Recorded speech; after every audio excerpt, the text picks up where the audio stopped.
இங்க இந்த கணவர் தன்னுடைய மனைவிக்கு நகை வாங்கி கொடுத்துட்டு அவரே போட்டு வர்றாரு. இது எப்படி இருக்கு அப்படின்னு சொல்லி கேக்குறாங்க. அவளும் நல்லா இருக்கு, ஆனா கைக்கு ஏதாவது வாங்கிட்டு வந்தா அதை விட நல்லா இருக்கு அப்படின்னு சொல்றாங்க. இவரும் சரி அடுத்த வாட்டி வரும்போது நான் வாங்கிட்டு வரேன் அப்படின்னு சொல்லி இந்த கணவர் சொல்றாங்க. ஆக்சுவலி இந்த மனைவி பெட்டி நிறைய நகைகள் வச்சிருக்காங்க. ஒவ்வொரு நாளும் இருக்கிற நகையெல்லாம் போட்டு பார்த்துட்டே இருப்பாங்க. அப்படி இருக்கும்போது ஒரு நாள் கணவருடைய பிசினஸ் லாஸ் ஆகி அவர் ஒரு கடன்காரன் ஆகிறாரு. அவருடைய மனைவி உங்களுடைய கடன் எல்லாத்தையும் அடைக்க நீங்க கொடுத்த நகை கேட்பீங்களா அப்படின்னு சொல்லி கேட்கறாங்க. இவரும் என்னால முடிஞ்ச வரைக்கும் சமாளிச்சு பாக்குறேன், அப்படி முடியலன்னா நான் சொல்றேன் அப்படின்னு சொல்றாங்க. இவரும் தெரிஞ்சவங்க கிட்ட எல்லாம் கடன் கேட்டு பாக்குறாங்க, அவங்களும் இல்ல அப்படின்னு சொல்றாங்க. வேறு வழி இல்லாம அவருடைய மனைவி கிட்ட கேட்கறாங்க.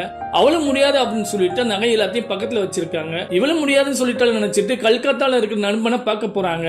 அங்க போய் பணம் கிடைக்கல அப்படின்னு தெரிஞ்சுக்கிட்டு இங்க இருந்தா நம்ம நகையெல்லாம் எல்லாத்தையும் வாங்கிடுவானா அப்படின்னு சொல்லி இருக்கிற நகையெல்லாம் எடுத்துக்கிட்டு தம்பி கூட ஓடி போறாங்க.